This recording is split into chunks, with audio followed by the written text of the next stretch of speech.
His head movement was phenomenal. Look at that. Yeah, Winters is having a really hard time. Let's not forget, there is a... Oh, there you go, Nick. There's a body shot. I want to start things from the beginning. So I noticed that you were born in Gujranwala. Yeah, that's right. Pakistan, that's right. Yeah, so not far from where my parents are born. My parents are from Lahore in Pakistan. Oh, see, where are you from? Lahore? Oh, really? Yeah, so long story short, my dad's from Faisalabad, my mom's from Gujranwala. But we moved there. My dad worked there all his life. So I think we're from, I forgot to say his area's name again. It's near just as soon as you enter Lahore. We're Lahore's put that way. More than Gujranwala. We're Lahore's, you know what I mean? Oh, interesting. that's good.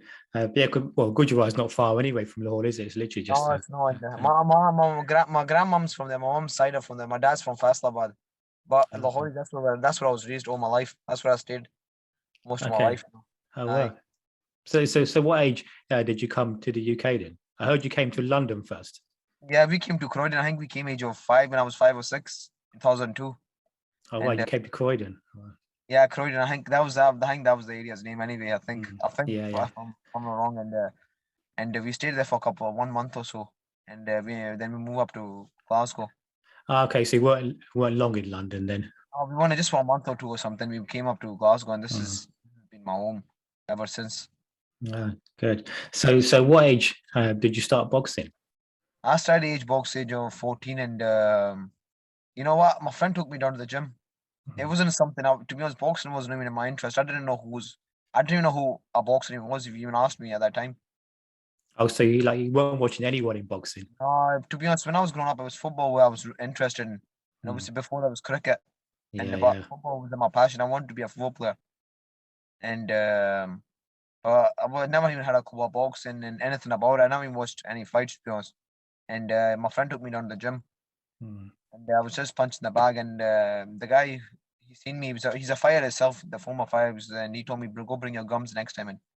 And he said, "You've got a punch on you," and that was it. I don't know. It was just starting my career.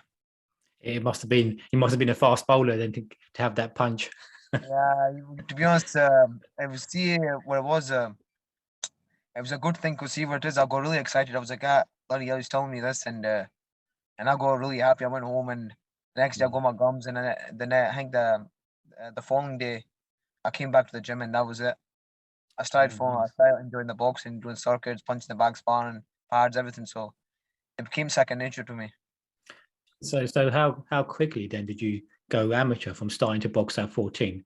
So I started 2010, and I had about 49 amateur fights, 49.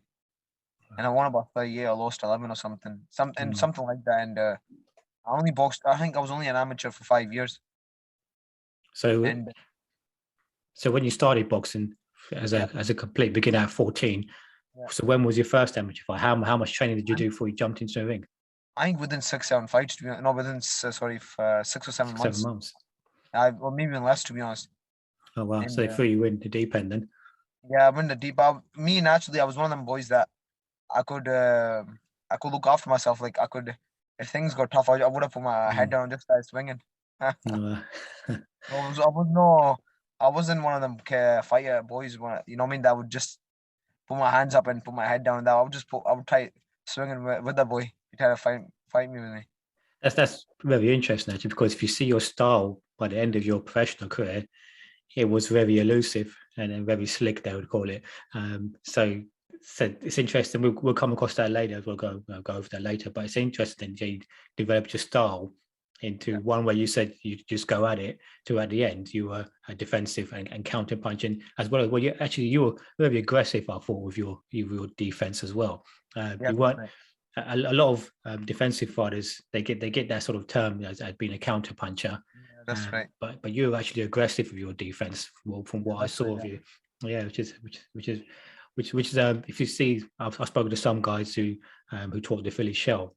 They said the original for the Philly shell was actually meant to be used aggressively. So it's different. Right. Yeah, some people had that sort of view. So it's interesting that you had that sort of style as well. So what are your sort of main highlights for your amateur career? I won the Scottish a few times. I won it 3 times as a junior and youth. Then I won the British once as a youth as well. And I went a few times abroad with the Scotland team, like European ones. And done a few trips abroad with Scotland. So my amateur pedigree was decent. It wasn't someone I only had a few amateur fights. I had a decent amount of amateur fights. Yeah. And good experience. So I was when I was turning over, I had a bit of pedigree behind me. Yeah, good. So when did you believe that you could be not just a pro boxer, but a successful title-winning pro boxer? To be honest, see, when I had my first amateur fight, that's when I made a decision. I want to be a boxer, and from there I was like, I'm gonna, whatever it takes, I want to do this. And to be honest, I forgot. I really left life. I forgot about everything, and I just focused on boxing. Like even just normal things, doing normal things. I was just until my retirement, I was always in the gym. So I didn't leave the gym until after 11, 12 years, really. I was always in the gym, no summer holidays, no something like that, Christmas. So I was just training right through for the last 11, 12 years. So when I had my first fight, I was like, I want to do this 110%, and I'm going to take whatever it takes. I'm going to do whatever it takes to get there. So that's the type of commitment I had. And I've read about your journey to the gym as well. So if you want to remind people watching as well that what was the travel time to your gym and back? Yeah, so I used to travel obviously, and it used to take me an hour and a bit to get to the gym every day. Well, I used to do it 3-4 times a week, and that I used to travel across the other side of the city, and it used to take me an hour back home, and I done that 3-4 days a week, and I kept that for maybe 4 years, maybe 4.5 years. I kept that up, and just done it. I just kept on doing it. I wasn't getting any money. I wasn't money, to be honest. As an amateur, yourself, you don't get much. You just get wins, trophies, and trips abroad, and that was it. But I was committed. I was like, I'm looking at the bigger picture. I'm gonna keep going, keep doing it, and I think there's gonna be a big reward at the end of this. So I just kept on going. Wins, trophies, and trips abroad sounds pretty good. Yeah. So yeah, I just kept going. I just kept dedicating myself. Okay, so your nickname as well, I noticed, the Untouchable. So I know of Nicolino Locci, who's also called the Untouchable. So where did this nickname come from? Was it from someone seeing Locci and then seeing you box, or was it totally separate and someone just saw your style and thought, this guy's, he can move, he can dodge punches? No, it was Craig. It was much of my trainer, Craig. He named me. He was like, guys, like, I'm gonna just name you, because I never really had a name. Apart from just call me Kash. My original name is Ukasha. Yeah. But that's my original name. But no one ever calls me. Everybody just calls me Kash. So, and but Craig named me. The guy I'm gonna just name you Untouchable, and that's how you're gonna go. So, and obviously the thing, I moved my head quite a lot as well, and you don't really get that up in Scotland or even Britain. People moving the head the way I done, and so he's like, you know what? I'm gonna name you this, and that's the name you're gonna go with, and I just stuck with it ever since. Yes, it's a very apt nickname because you're really good, very good moving in the gym. Yeah, your movement was spot on. And again, we've got some questions about that later on. And so you mentioned Craig. So who are your sort of main coaches, amateur and pro level? So when I started amateur, my first trainer, they gave me a reason he gave me a reason I should box, was Bobby McDermott. His name was English Sherbo, Bobby or Robert, whatever you want to name him. And he was the first guy that got me into boxing. Gave me a reason why I should box and what rewards you get, and what's the reason behind it. Because you can tell a kid right now walking to the gym, boxing does this and that, but he gave me a reason why I can do, what rewards you can get, what you can get out of it. And he was a fighter himself. He fought Dave Boy McCauley years ago. Okay. From Ireland, and he fought a few other names, and like Terry Jacobs from France as well. He was a WBC world champion, and I think he had a record of 10 wins or 5 losses, and he was the one that got me into boxing. And then after that, I think I had about 6 fights with him as an amateur. Then I went over to my other trainer, Bobby Keddy, and that's the guy I used to try to take a bus and have to go to him. And he was very, very, very, very old school. Everything about him was old school. The way he jabbed, the way he used to show me my jab that old school fighters used to do, and keep your hand in your front of your face. And just things are very old school the way he teach you. And he loved all the American fighters, and that was it. And I stuck with him for maybe 4 or 5 years. Then I turned over, and I went with Craig Dixon, and And yeah, Craig was all about that type of style as well, and you know, he brought something out of me as well as a professional. That's interesting. You mentioned the American boxers because, as you said, you know, there was the style that you had. They hadn't seen much where you were. So, who were the boxers? Because you came to age 14 of boxing. You were watching boxing. So which boxers then were your influences and the ones that you were studying? To be honest, I watched everyone. You name it. I know every American fighter from Henry Hank, from George Barton. You name it. I know everyone possible from America. You know, I like the Philly fighters. You know, and even Josie Joe Walker, Archie Moore. You name it. I used to watch every one of the fights growing up. See, instead of people used to come home and do the homework, that was my homework, watching boxing tapes. So I studied every one of the fights and what they done, and you know, and everything about boxing, and you know, I was like, Americans. The different things about Americans, they're different from here, or South Americans or whatever. They've got different type of style, and you know what? They're hungry fighters, and they're always been a step ahead. You know what I mean? Anything they do, the greatest fighters come out of America ever been. You know, and the greatest fighter that obviously lived was, Muhammad's opinion, as a heavyweight, is Muhammad Ali. The greatest fighter pound for pound is Sugar Robinson. Yeah, but I'd probably say he is the greatest fighter that ever lived. You know, and but I used to watch every fight, you know, I mean, that is possible. You know, you name them and I know them. From Africa to Australia to South America, you name it, I know everyone. Even to Japan, I knew everyone growing up. That was my homework growing up. You know what I mean? And I studied every fight. I never based my style on one fight, but I picked these small things up and I go in the gym and work, practice, and that. You know, and that was it. And you do pick up from watching fires, things that maybe your trainer might not be able to teach you, but you can pick up small things, how they fight, and you can go practice in the gym. Yeah, that's why study is so important, because as you said, you can pick up things from everything in boxing has been done before, but a lot of things in boxing aren't being done anymore. So by going back and watching these fighters, you can pick up a lot of useful, you know, tips. So who were your favorite boxers? My favorite, you know what? It's, I liked Archie Moore. You know, I mean, I'm not gonna lie. I liked his story about thing. I liked his growing up, and I liked his walkout. You know, I liked them type of fighters, and you know, and but you know what? There was a lot of fights. There wasn't someone I liked a lot. You know, Sugar Robinson was great. There was a lot of fighters growing up really liked. There wasn't one fight I just really like said, no, you know what? I really like him. But there was a lot of fights I really liked. You know, and I used to just study everyone and just to pick up wee bits and bobs, you know, from every fire, you know. So these fighters that you mentioned, Archie Moore, Josie Joe Walcott, were these the same fighters you were then using to study as well, then mainly?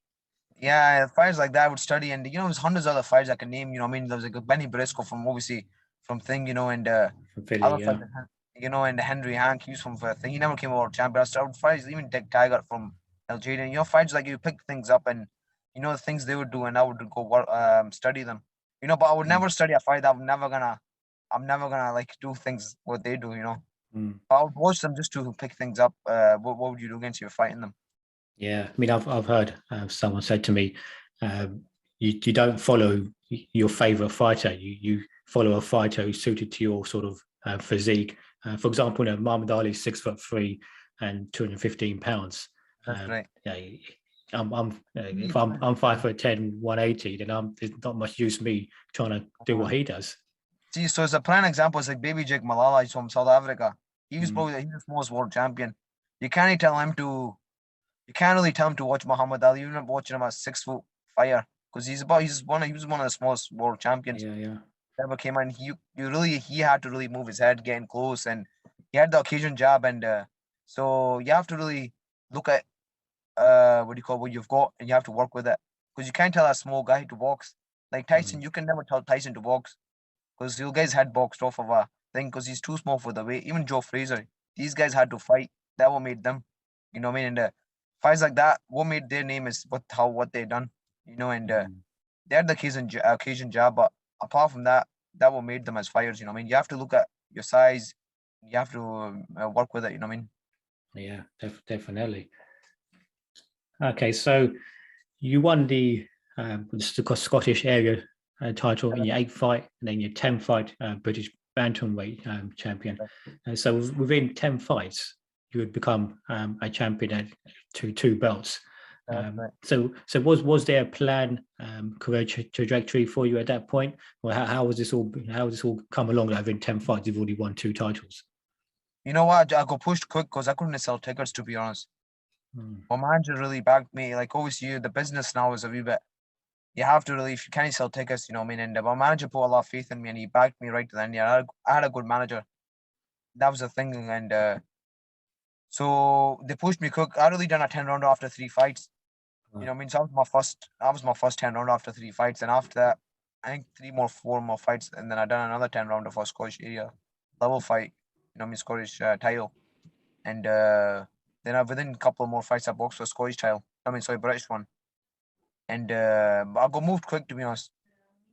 And you know what? If you're good enough, you can do it. If you're good enough, there's no point hanging about boxing journeyman because you're not gonna really pick up things from it, you know. And if you're good enough, you should. I believe anyway. You should get put into fights where you know what I mean, you can win. Because there's no point boxing journeyman picking me things up. You have a good amateur pedigree, and if you're good enough, you should get moved quick. You know what I mean? Not moved quick, but I mean a good pace. You know what I mean? But against opponents that can test you, or you're winning. You're likely to win with. So 3 fights in, you already had 10-round fights. So what was your typical day's training then? If you've already 10-round fights for 3 fights in. Sometimes you know what, I really train twice a day, and occasionally 3 times occasionally. That was rare. That's when I'll wake up in the morning, maybe 6, 7.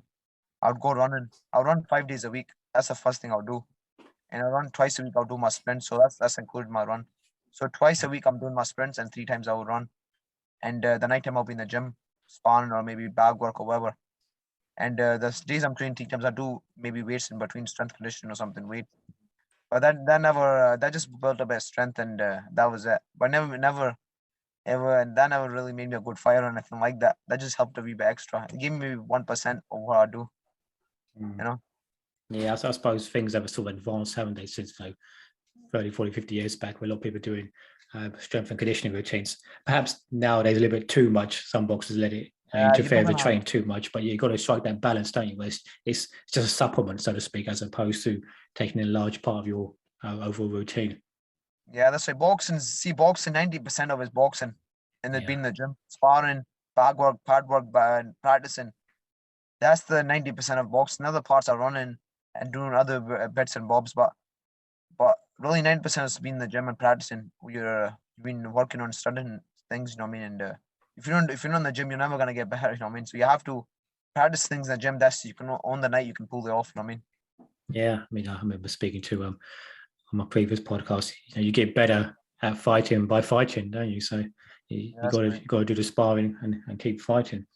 Yeah, okay, so your last 3 fights you had as a professional, you won a different title each time. The WBA title version, and then the WBC international as well and you'd also joined Matchroom.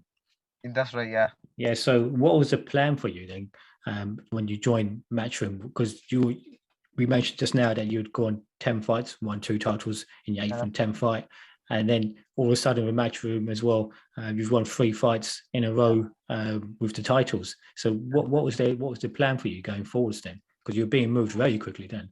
Yeah, so I've had them 3 fights. So originally the plan was before the pandemic hit. I was meant to have 2 fights, and the third one was meant to be Lee McGregor rematch originally.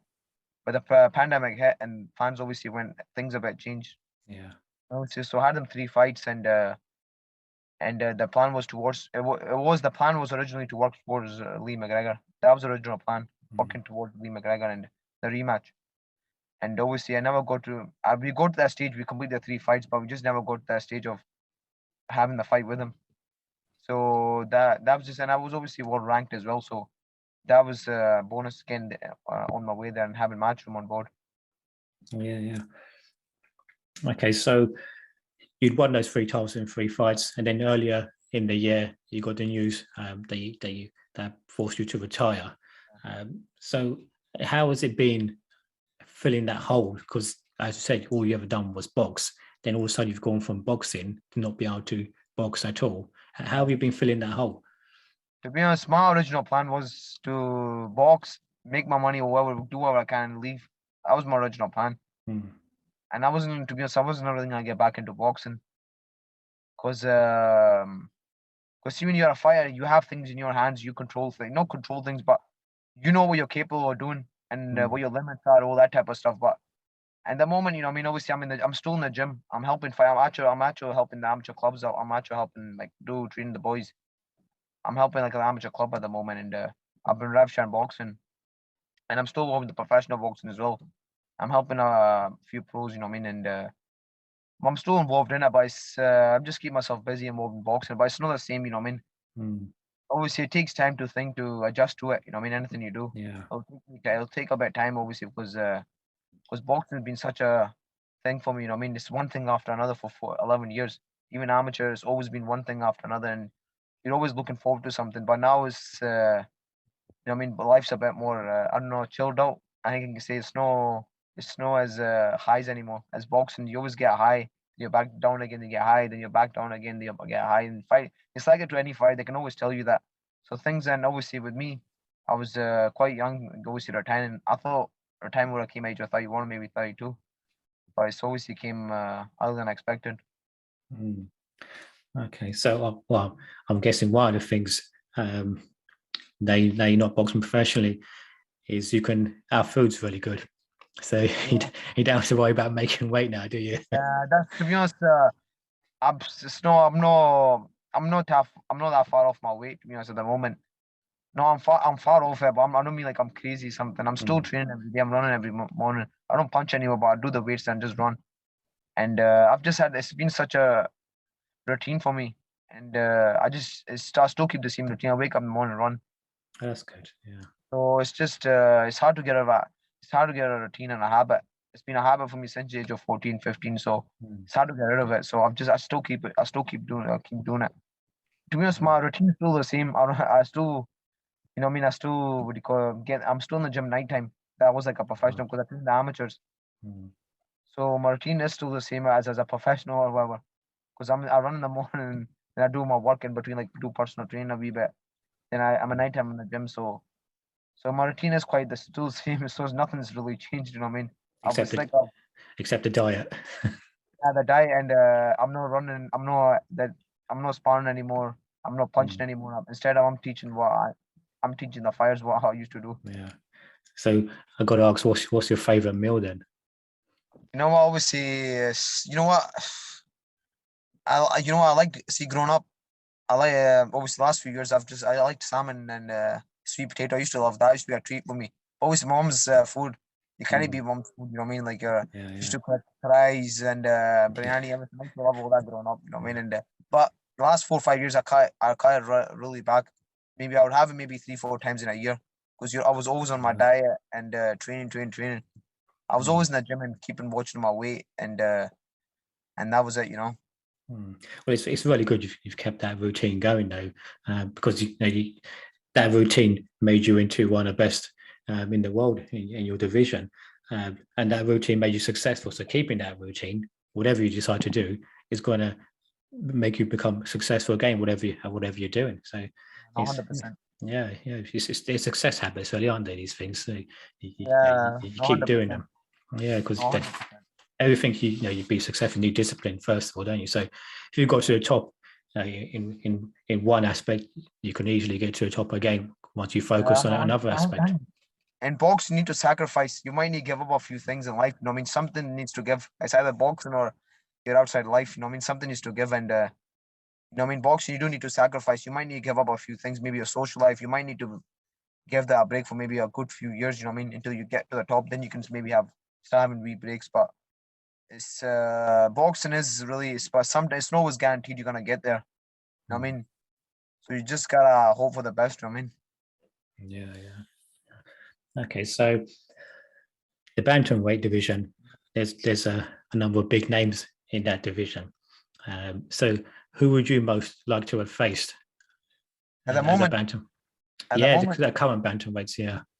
And present or past already, or just more at the moment? We'll get into past as well, but presently, who would you most like to have faced? Obviously, I was gonna rematch Lee McGregor. I would like that, but if it wasn't him, I would love to fight Nito Donaire or Anua. I would just to say, No, I don't know. I'm not gonna say I'm gonna beat them and say I was good enough, and I'm not saying that. I'm just saying it would have been good to go in with them and say, you know what, I boxed a great fighter. However the result ended, you know what I mean. But I would just like to go in the fight and say, you know what, I would like to. It's great to be in with a great fighter, pound for pound best. Because listen, everyone would love to say I boxed Muhammad Ali, even though they got knocked on the first minute of the first round. You know what I mean? They would have just loved to say I boxed Muhammad Ali. But it's like that with me as well. So if I was in with a new or need to Donaire or something, I would love to say, listen, I boxed him and I was in with a great fighter. Yeah. That's interesting, because then I would like to know, how would you game plan for someone like Inyo, for example, or Dene? What would your game plan be going in? It's a hard one to say because you have to just, it's on the night. You have to try a lot of things on the night. He's got punching power, he's got speed, he's got everything. I knew he's a complete fire. And I don't know, to be honest. I would try a lot of different type of things, not just one thing. I'll try a lot of things and see if they work. But you just gotta go. You only find out on the night. So when you step in the ring, that's when you usually find out. And once you give it a shot, because you can't keep coming forward if you're getting hit with all the shots. You know what I mean? So, and you can't really box if he's too strong for you, because he's just gonna walk all over you. So you really find on the night. You have a game plan, but it might not go to plan. So you gotta just on the night to find out. So it's one of the ones that you'll try a lot of things. That's all I can say. Boxing, fighting, or while moving your head, or even anything. But what we do, you gotta try coming at the fight unscathed. You know what I mean? No getting hurt. That's the main thing. Yeah. Because and not stay in the fight for too long, getting punished. Because you gotta live to fight another day. You know what I mean? Yeah. So, how would you normally game plan for opponents then? You mentioned you try a number of things. I mean, I tend to believe you can game plan for an opponent, but when you get in the ring, if they've made adjustments to your plans, you got to think of other plans, and something else. So how would you typically approach studying a fighter and game planning fighter? How do you see things in the ring then, when you're up against a opponent when things are happening fast and you've got to think fast? Yeah, to be honest, a fighter, you gotta watch. You gotta really watch him, what mistakes he makes and what he really does. Some fighters are they're stuck in their own ways. They're just gonna come forward no matter what. They don't know how to box, and so you know what you need to do. So if a fighter's coming towards you, if he's moving his head, he's keep coming forward, so you know what to do. It's no some fighters, they have one style, and that's the ones they can't really for box or something. So you have to maybe adjust to it and do what you're good at.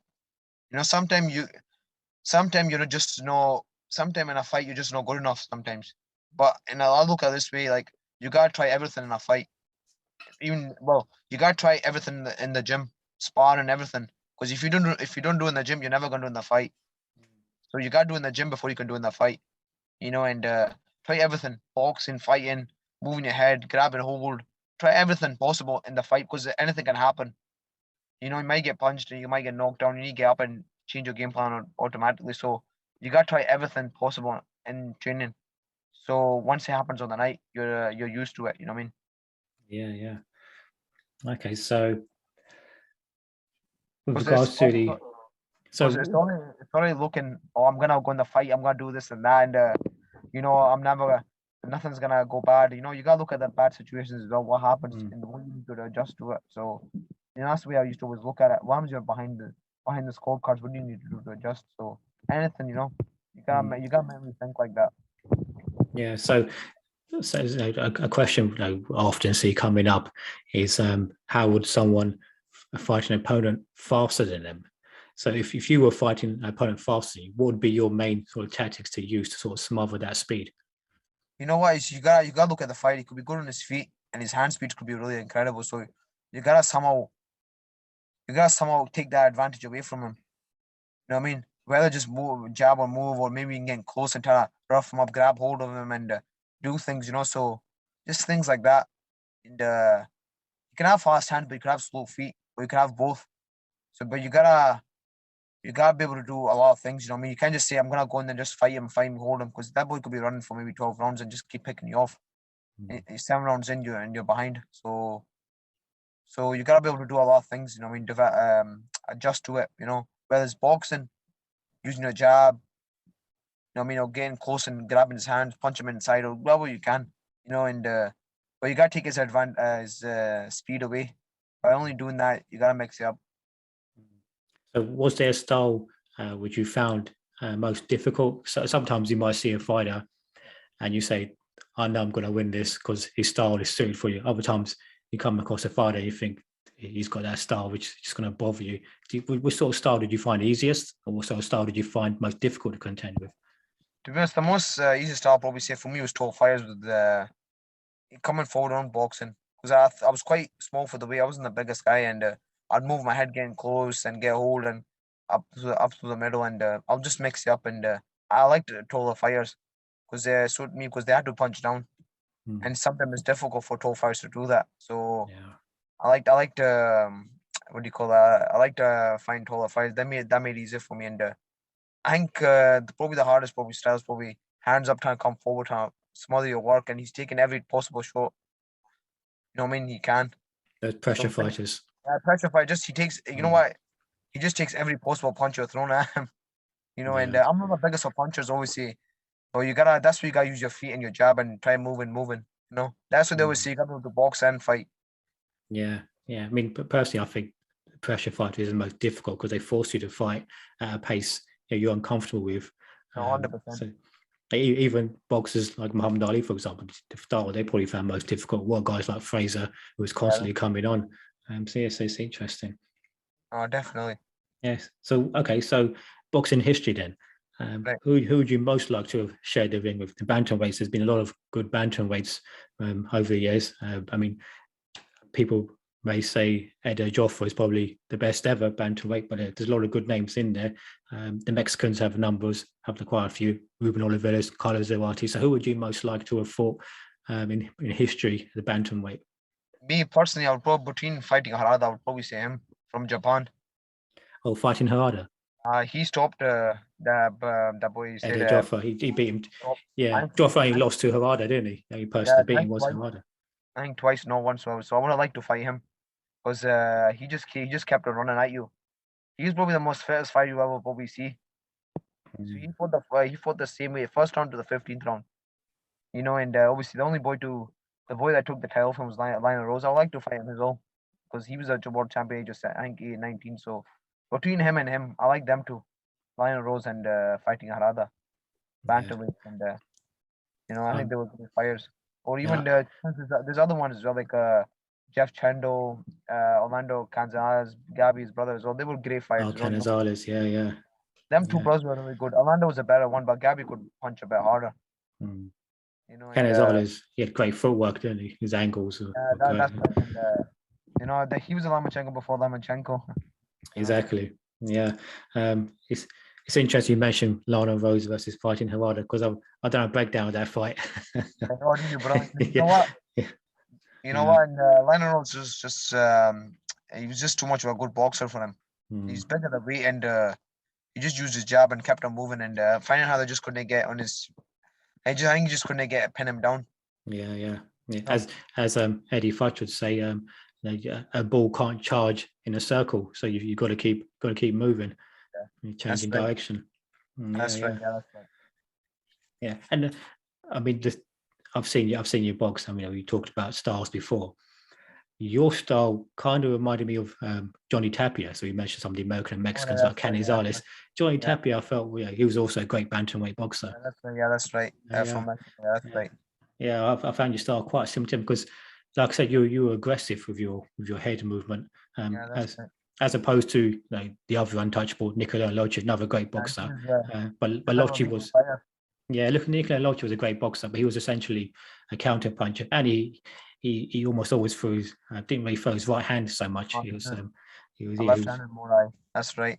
Yeah, great boxer, of course. But comparing your style, then I'd probably say Johnny Tapia seemed to remind me of him. Yeah, that's right. Yeah. So, what were your sort of your favorite combos and setups? I noticed you do a lot of outside slipping and countering. So what are your staples that you're tried and tested ones that you'd fall back on? I'm going to use these ones and set them up as well. be honest, my slip right hand, that's what I loved. My favorite punch. Slip the jab and throw the right hand. And that was my favorite. And you know what? Even the jab coming, throwing the uppercut to the body or bring a left hook up, something like that. So you have to throw for me to get something off. So you have to throw punches for me to get something off. So because without you throwing, I'm not gonna really get much off. So you have to throw punches so I can get in, throw overhand rights, or whatever. So I usually waited for you to throw, make you miss, then I done my work, and I moved away. Whether I moved away or stood in the pocket. So you had to really throw. So do you ever look to set up these favorite shots? So if you want to throw an outside slip right hand count, did you ever try to set the guys up to throw their punch you want them to throw because you're going to counter that?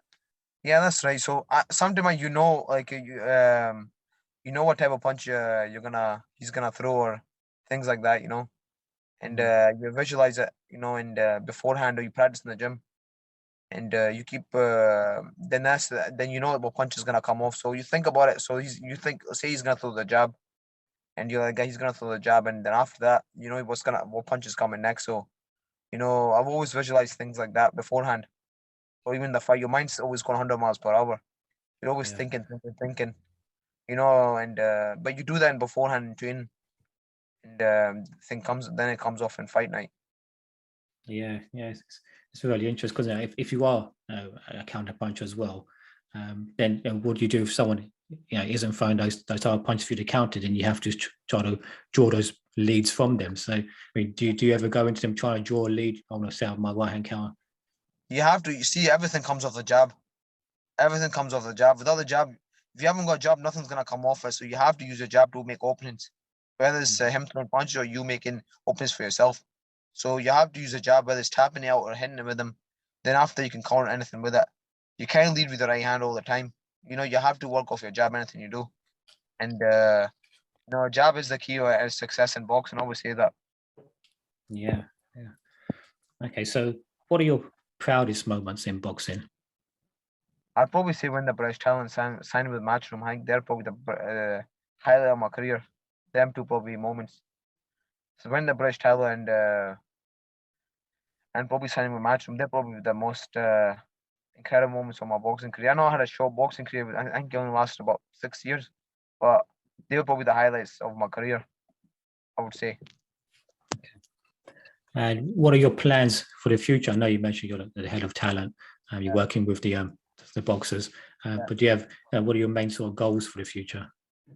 To be honest, I don't know. I don't really know. And I'm helping the amateurs at that moment, and I've been doing that for the last 7-8 months now. I've been in the gym. I've been there every day of the week, so it's like I've not really left the gym. So I've been in the gym all the time, and so my future goals and I hope I can get someone that has the same mindset as what I had as a fighter. I can go on a journey with, you know what I mean, and but it's, I'm still involved in boxing. I mean, that's one thing I'll still be involved in probably the rest of my life because I'm passionate about it, and something I'm good at, and something I can, I can just speak about without having a problem with, like it's basically my trade. You know what I mean? People have the mechanics, people have the electricians, people have that. But I know everyone can be a boxing trainer. You know what I mean? You gotta have the knowledge. Only some hard people that has the type of knowledge. And but I always say a good fight doesn't make a good trainer. End of the day, so time will only tell whether I can get someone. And give them what I had. I'll pick the knowledge up I had. So just things like that. And our future goal is and still keep involved in boxing and hopefully get someone through. But it's a long-term goal. It's not gonna happen overnight. It's not gonna happen 6 months, 7 months, a year, 2 years. It's gonna take a bit of a while. Yeah. But just keep myself involved in the game and just keeping up with it, and that's it, and hopefully just do other things in boxing as well. You know what I mean? I mean, now you're working with the amateurs, and you're working with the younger children. Yeah. How has it been relating to the children? So for yourself, you had such a strong work ethic. Yeah. So, I mean, I train children as well, and you can get some children who are, some are committed, others not so much. Some like to come and have a play around, others are more focused.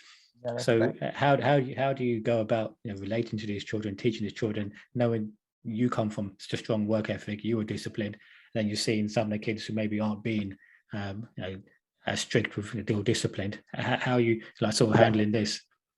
I'm These always are up. new experiences, aren't they?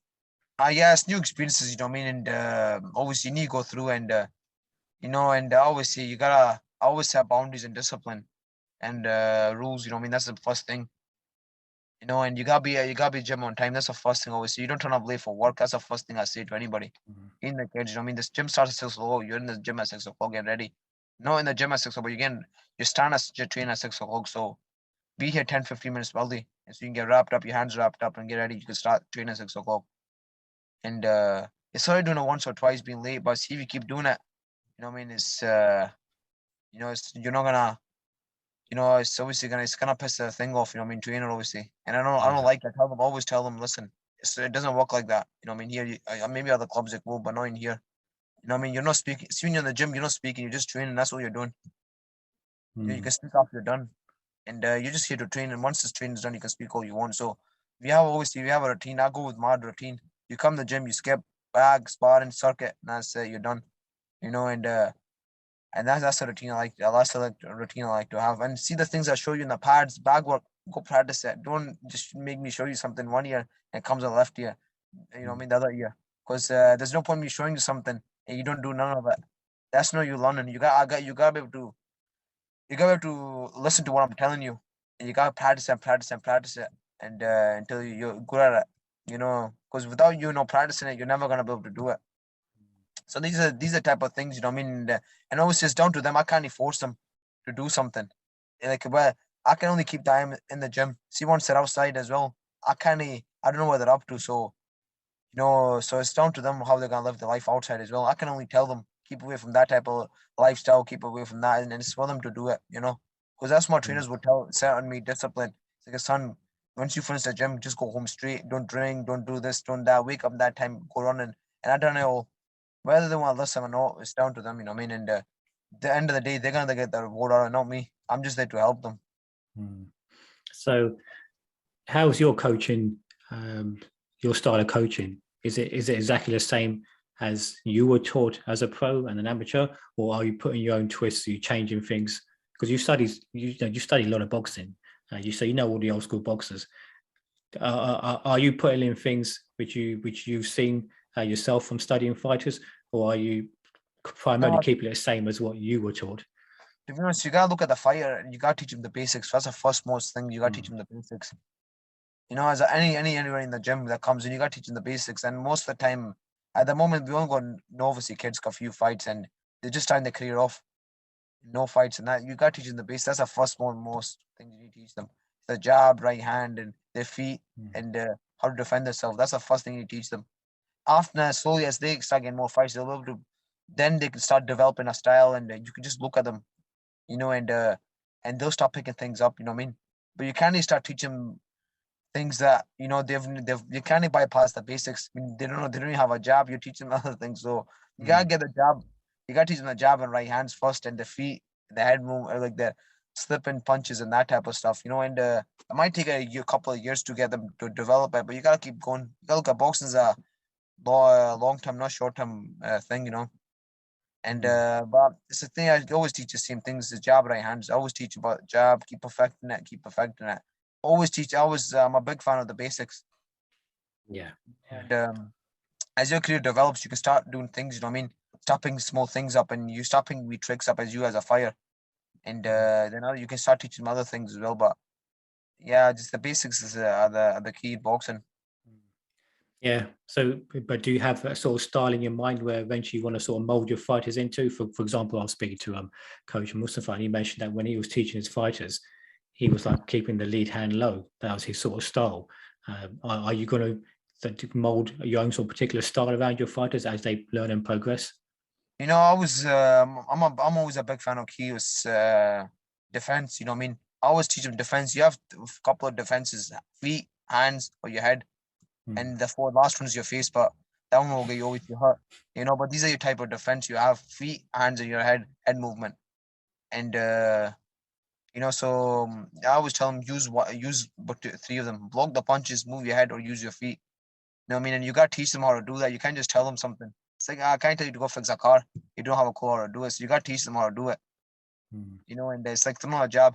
A kid comes, you can come, kid comes, can come to the gym, and you can say throw a jab, and he doesn't know how to throw a jab properly. You got to show him how to throw a jab properly and how to throw a 1-2. You know what I mean? And how do you move your feet and that type of stuff. So yeah, just these type of small things. I like teaching and just keep thinking. You know what I mean? I'm not at the moment. I just teach them how to do these type of things because it's just starting their career off. You know what I mean? I don't go hundreds of pads, just that and that. I just teach them. You know what I mean? Whether in the bag, shadow box, and that. As they progress on, they'll start getting better and better, and they start picking things up, and you start looking at what they've got, and you start developing it more and more. You know what I mean? See, if you're a 6 foot guy, you're 6'5", or same 6'1", and you're a welterweight. You're not gonna tell him to bob and weave. Are you really a welterweight? Because he's massive for the weight. And if you're very 5'2", and as a featherweight, you're not gonna tell him to stand there and just box. So you gotta look at the fight structure as well and tell him what to do. Because you couldn't tell Joe Frazier, you know what, stand up and stop boxing Muhammad Ali. You can't really tell him to. Even like what's his name, D. Braxton. You couldn't tell Muhammad Dakawi, his name was, and you couldn't tell him to box. He had an occasion jab. He had a good jab, but you couldn't really tell him. He had to bob and weave, getting close. These are type that what made them fighters. You know what I mean? So you gotta look at the fighter and see what he's got and do it and go with it. Yeah, the basics are always the same, and then you sort of add to it as they get on and mature as a fighter. Yeah, 100%. They'll pick things up as they're progressing over their career. Yeah. Okay, so what about current boxers? We've got some big fights coming up. Who are your favorite boxers who are presently fighting? Obviously, I've always liked the two current favorites I find. My favorites I find today. That's Canelo and Gennady Golovkin. And obviously, I really like them too. And I like Bivol as well. Bivol, is it Bivol? Yeah, Dimitri Bivol. And what's the Russian guy's name? Artur Batavia. Yeah. I like him as well. And yeah, I like them. I like them 3 to 5. I think they're great fighters. So them type of fighters, pressure fighters, good defense as well. I know Grant Gotham's they say Granite Gotham's just has hard fights, but he's actually quite defensively he's quite good with his defense. You know what I mean? Granite Gotham. His judgment time and that even Arthur Bataille, he's very good at judgment time. He uses his jab to get him, and his feet are his defense, his hands, everything. So not every fight needs to move the head to have defense. Fighters have some fighters have feet movement, like Sonny Edwards, a prime example. His defense is his feet. That is your first line of defense, isn't it? Your legs are your first line of defense. Yeah, some fighters don't. Not every fighter has their feet. Then some fighters can't move their feet. They're not too great with their feet, so they can move their head. And some fighters use their hands as a defense, which I'm not a big fan of anyway. But some fighters use that, like Akia Corte. He was very good at that. Like Joshua Locorte as well. You know what I mean? They were there. You could never break the defense with the hands up. And they just, even after Abraham, they don't move the head. They don't move their hands were just tucked in. Yeah, and it's another form of defense of taking the punches full on your face. You know what I Yeah. mean? Oh. Winky Wright was another good example of that. Yeah, Winky Wright, and what, that will make them fighters, and that will, if it works, just keep doing what you're doing. If it keeps working, if something keeps going, if nothing's broken, just keep going. Yeah. I mean, yes, exactly. So many different styles of boxing. I mean, you've mentioned just now Golovkin, Beterbiev, and Bivol. They've got that Eastern European, Russian sort of style, which is totally different to what you use, for example. But they're all successful, like I said, depending on who's using those skills. That's right. So, do you have a prediction for Canelo Golovkin 3 then? You know what? I want Canelo. Gennady Golovkin to win, but I think Canelo might just have the edge over him. He might be just a bit maybe a bit fresher, maybe I would say, or maybe a bit. I don't know. I just think Canelo might just have it. I just might have it. You know what I mean? I might just have it over Gennady Golovkin because Gennady is 4 years old. But I would love to see him win. Yeah. Yeah, well, I suppose a lot of people, a lot of people still say, I agree as well, that Golovkin won that first fight. Yeah, he won, definitely won the first fight, definitely. Yeah, so people are maybe pulling for him as well, just to sort of, make up for that first fight, which he sort of deserved, and now he's a little bit older. Yeah, that's right. Yeah, that's right. Yeah, both great fighters. So, what about the other big fight has been recently announced? Well, I don't know if it's been confirmed or not, but it's Spence and Crawford in November. What would be your prediction for that fight? Your favorite Terence Crawford, because just the way he is, he's all-rounded fighter. He can fight and he can box, and he has great feet movement. But Seattle Spence, you can't write him off, and see his pressure on it might just break him. He is physically the bigger guy. Errol Spence is, and I can imagine he's really, really strong, because to this day moment, he's actually, but no one's really came and overpowered him. You know what I mean? But you'd put your money on Terence Crawford if you're a betting man, you know what I mean? But I wouldn't write off Errol Spence, you know what I mean? I wouldn't write him off. It's a really 50-50 fight, but I would put my money on Terence Crawford if I had to. Yeah, I'm leaning towards Crawford. He's probably my favourite active boxer. And you mentioned about Spence's size and physicality. Terence Crawford, I thought he wrestled, didn't he? Was he a wrestler, or he has wrestled? I think he done a bit of wrestling, but even his. So it's interesting. So he seems he's also very strong. He looks like Crawford. If he can wrestle, he can probably handle himself in that clinch against them. But let's see. Yeah, like I said, it may be an interesting fight. No, 100%. No, 100%. Yeah. Okay, so let's move on to a few user questions, Instagram user questions to sort of finish off. So Kareem Abdul-Jabbar, he asks, were you coached to have a deep skill set defensively, or were you just attracted to that style? You know what? I was attracted to the style, and I was coached off my trainer, my second trainer, Bobby Keddy. He was he had about 400 amateur fights, and wow. he was very, very experienced. He was at that time he was involved in the not involved, but he was in about at the time in Britain with the top fighters, you know what I mean? Like Tiger and Scotland, you know what I mean? And he knew everyone, you know what I mean? And he was like, listen, you're too small to box. What you gotta do is move your head, slip the jab, get in, get out, and then obviously Craig developed thing is as a professional style, blocking the punches and that, and but yeah, I studied a lot as well, old school fire, so I picked things up and I came in the gym and worked on it. So yeah, I had to move my head. What would happen? I had to move my head because I never liked taking punches. You know what I mean? Yeah, well, but who does? Eh?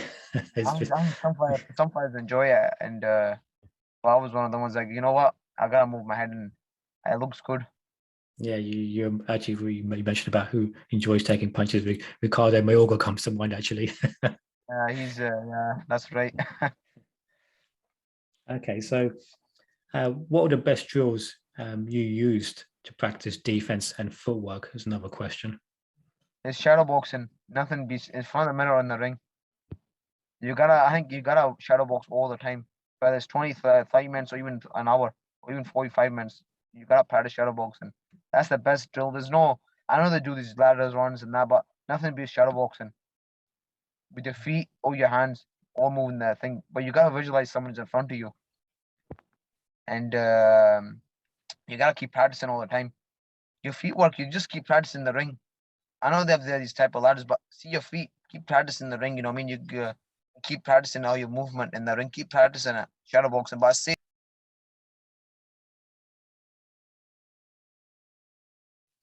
yeah, I think you could just be muted, so just unmute the sorry about that. Yeah, no worries. So you were saying about the shadow boxing, moving your feet? Shadow boxing, I would say is I would recommend is probably the best. Yeah. Yeah. So did you have a specific number of rounds that you would always do for shadow boxing? Yes, I shadow boxed maybe 4, 5 times a week. You know what I mean? I was in the gym, and that's the first thing I would do come to the gym. I would just work, and just practice moves. You know what I mean? Moving my head, moving my feet, blocking punches, and visualize somebody throwing punches at me. Whether I'm coming the ring down, I'm just practicing all the time. I could be spending like 20, 30 minutes shadow boxing, just practicing. Because the only way you're gonna get better is by practicing. If you don't do something, you're never gonna get good at it. there's different go through the motions in the gym. There's another part you gotta remember. You can't just come to the gym and just think about doing things. You gotta think about what you're doing. Think about if I do this, what's coming next. So I always thought about that. Listen, let's just practice things all the time. Then you can have there's a place and time to work hard, but there's a place and time you gotta practice as well, because that's the way you're gonna get better. It's like anything you do. You gotta study to get better, and that's what I've done in boxing. That's always practice, practice, practice. Anything I've done, and that's how I came good at what I've done. So 25 minutes. You're doing a good 6-7 rounds of shadow boxing then. Yeah, you can even forget about rounds. I used to just do it. Okay, like say 20 minutes, 30 minutes. I'll just sit there and practice and slipping punches, moving my feet, and doing the same punch, using even spending it for 5 minutes, just moving on the bat, moving on the ring, just using my jab, just practicing. For a thing, riding the fight out, just using my jab, and or front of the mirror, moving my head and things like that. Because a lot of people don't shadow box. They just do it just to get warmed up. But I done it too. Because people, this thing doing shadow boxing just to get warmed up. I done it to get warmed up, but at the same time I was practicing what I was doing. And so say things I watch something, I would say, I'm gonna go in the gym, practice it, and put it. And I done it in sparring too, all my bag work, and that's the way you're only gonna get better what you do, or you can pick up a move. That's the only way you're gonna get better at it. Yes, it's important advice for any aspiring fighter or a young boxer who wants to go amateur and so on. Shadow boxing, as you mentioned, some people just view it as a warm up now. Whereas if you use it, you need to practice. You need to do shadow boxing. It's part of the training. I mean, just you gotta visualize what's coming back or what you're throwing. And you have to do it. I would recommend. I mean. Yeah, I mean, it was such a big part, especially with the old school, wasn't it? It was, it was sparring, bag work, skipping, shadow boxing, and running. We literally made up there. That's really the base core of boxing. I mean, that's really this is basically boxing. I mean, you can do that and still be a world champion. I mean, some fighters don't even do strength conditioning. Like Errol Spence, I think he says he never even done strength conditioning right up to Sean Porter's fight.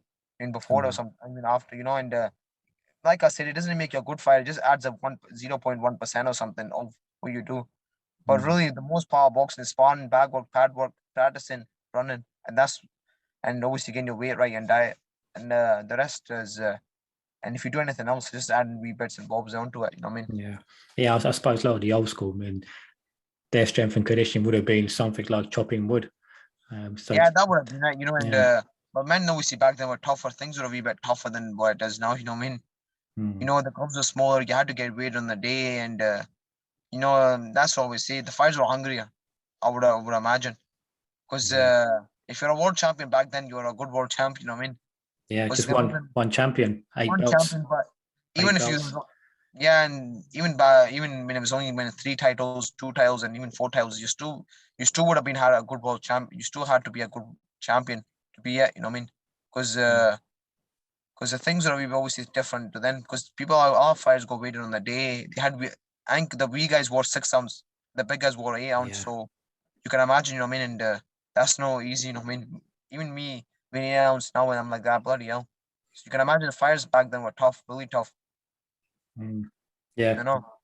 And then there's guys like Sugar Robinson that fought in those little gloves and still never got knocked out. And they had 200 plus fights. And that's what I was saying. Fires then would have probably been great fires now. I would always say that. People say no, different era, but I would say our fights, if you take the fires now and take them back to the 60s or 70s or even 50s, I don't think so will survive, because again, day on weigh-ins, and you can win small gloves. You know what I mean? Listen, that's not easy, and having obviously knowledge of strength conditioning, diets, and that. Listen, that's if you put them in your dead gang, it's not easy. You know what I mean? Believe me. Yeah, and then these guys were fighting monthly, 2, 3 times a month, sometimes as well. Some guys were fighting 4 times in a year, 4 times in 1 month. You know what I mean? So you gotta look at like that. Obviously, boxing then was obviously I wouldn't recommend what they done back in the day. I wouldn't recommend it. It was obviously it wasn't safe, and some of the referees didn't stop the fight until you were knocked out. Like the fight against Ikea Williams versus Bao Jack. Bao Jack, yeah, it's one of the worst cases I've seen. Yeah, the ref, said you gotta you're gonna get knocked out before I stop the fight. Yeah. I think Ike Williams was looking at the ref, wasn't he? Like, when's he going to stop this? No, so I think even the things like that, and I always say that there's different eras. I mean, you can't compare this era to that era. But all I know is but that era back in the day, things were tough. I mean, nothing was nothing was easy. Yeah. I suppose there wasn't the money as well that it is today in prize fighting. So these guys were fighting a lot more often as well. Yeah, I suppose I know, and I think there's only one title as well, and I think you had to fight the number one contender, and obviously my second trainer Bobby Keddy, and the reason I can only speak about this because they were on the era. They used to tell me stories about it. It's not I'm speaking of watching things. I'm speaking of people telling me that I've been taught off. I mean, that old school thing, and the things that I know fires that people don't even never heard of, like because my old trainer Bobby Keddy, he went to the Europeans years ago when Benvenuti was there. You know what I mean?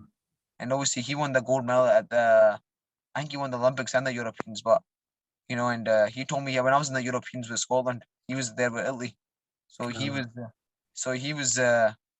around around that type of era. Obviously he's dead now, but he was around that type of era, and he would tell me about fires like this and that, and he told me about so it's no if I'm just speaking about things, and he used to always tell me things weren't easy, you know what I mean, and because he even says as an amateur I boxed 6 times in one night. Oh, wow. Like I had my first fight at 11 in the morning, and my last fight was like 11 in the night or 12 in the night. So things were a bit different. I mean, and you can tell Fire's doing that now. Is no one's gonna. I don't know whether even tough enough or even think. So I always say two different eras. You can never compare this era to that era. Yeah. Okay. So another question was how did you maintain your balance with your defense? What drills were you doing to maintain your balance? Because your head movement, your footwork, and you're making guys miss. How were you making guys miss while still maintaining that perfect balance? You know what? I always worked on my feet. I was like, everything comes off your feet work. If you don't have good feet balance, you're never gonna be able to get your feet off. So always practicing shadow boxing, taking steps forward, sideways, and practicing. I used to do it slowly. So say I'm taking V steps going forward, then V steps going backwards or sideways. Then you can speed things up as time goes on. Even through like a jab, you gotta do it slowly. Then you can stop as time goes. You can start doing it faster and faster and faster. So do things slowly, then you can do things faster. So I would practice in the shadow boxing, feet look in the mirror, going forwards, going sideways, going left hand, right hand. So I just kept practicing all the time. And to be honest, my feet was like it's one of them things that I did always rely on. Movement with my core. Balance wise as well. And some things that you naturally have. Your feet as well. Sometimes some fights naturally have gifted things. Okay, that's really interesting. So that's all the questions we've got for you and the users as well. So, do you ever do anything else you want to add? No, I think that's everything. I've covered most of my story about boxing, and that's about it. And hope I can still be involved. Because I don't know what future always lies. You can be dragged away with life sometimes away from boxing. Because I'm still 26 and I still need to live a life away from boxing.